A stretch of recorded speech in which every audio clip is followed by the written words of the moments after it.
Hello, my name is Josh, and today we'll be talking about File I/O with Python. File I/O can seem daunting at first, but it is actually simple once you understand the model of how I/O works. We will build the model slowly, talking about each component one by one, and finally, we'll build a block diagram to help you see the big picture at the end of the module. Ready? Let's get started. A Python program that needs to work on existing data reads the data from a file on disk. After doing some processing, the Python program writes the data to a file on disk. The program reads the data from a file on disk into main memory and writes the data from the memory onto the disk. The Python program reads and writes to a file using an object called FileHandle. In subsequent slides, we will discuss how to open, use, and close the FileHandle. We will now explain various I/O scenarios.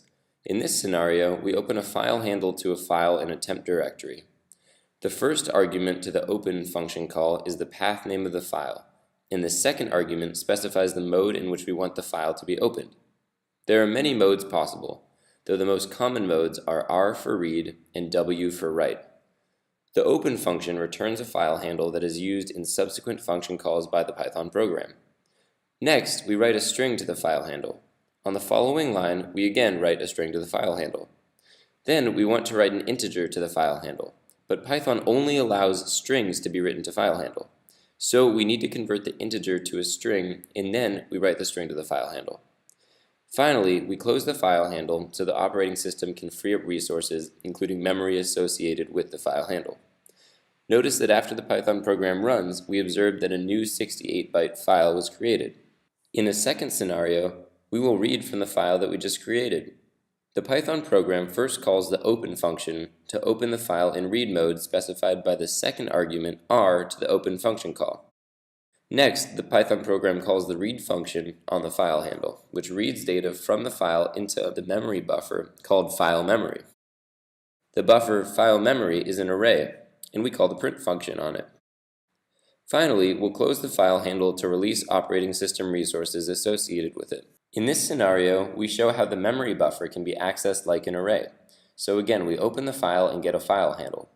Then we read from the FileHandle into the file memory buffer. Again, file memory is like an array, and we'll call the print function on it. We can call other supported functions like finding the length of the array and printing only the first 8 characters of the array. Finally, we close the FileHandle to release operating system resources. In this scenario, we'll demonstrate how to read line by line from the file.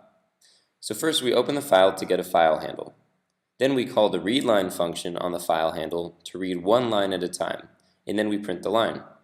We repeat calling readLine and print the second line. Finally, we close the FileHandle to release OS resources. In this scenario, we show that once the file is read into the memory, the FileHandle is no longer needed and can be closed. So we open the file to get a FileHandle, read the file data from the FileHandle into the file memory buffer, and close the FileHandle. Now, when we print the file memory buffer, we can successfully do so, proving that the file memory buffer is independent of the FileHandle. But if we close the FileHandle, then we can no longer use the FileHandle to call other functions. We'll see this in the next slide. In this scenario, we will see that once the FileHandle is closed, it cannot be accessed. We open the file to get a FileHandle and perform readLine on the FileHandle. Next, we close the FileHandle. Now, when we perform readLine on the closed FileHandle, observe that we get an error because the FileHandle is closed, and the operating system has released any internal resources associated with the FileHandle. Here is an efficient way to read lines from a file. We open the file to get a FileHandle object. Then we call a for loop on the FileHandle object and print one line at a time.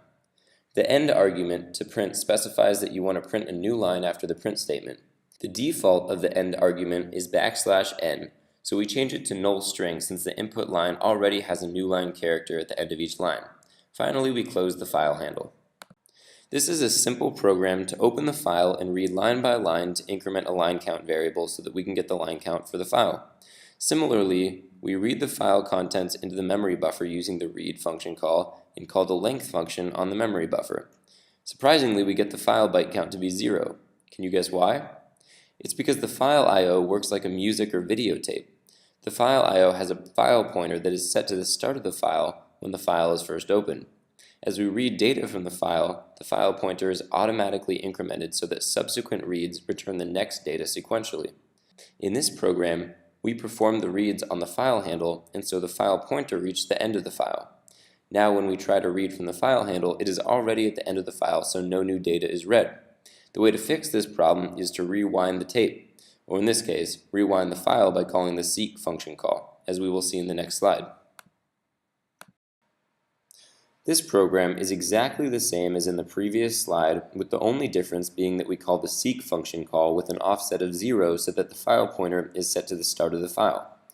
Now when we perform read on the file handle, we get the data starting from the start of the file, and hence the file byte count shows correctly as 68 bytes. Extending the previous example, if we perform a seek with an offset of 6 bytes, and then do a read of the file, then we get data starting at the 6th byte, as evident from the print of the memory buffer. As we come to the end of the file I/O module, let's see how we can handle errors gracefully.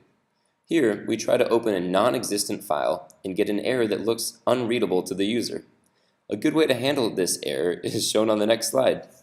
Here we show how to use the try and except statements to catch errors, also known as exceptions. We try to open the file, and if there is an exception, then we print the appropriate message. Notice how the error is handled gracefully by the Python program instead of printing a non-friendly message. This type of programming is called the Pythonic way of doing good programming. Finally, here is the overall block diagram you can use as a reference for programming file I/O in Python. This completes the module on file I/O.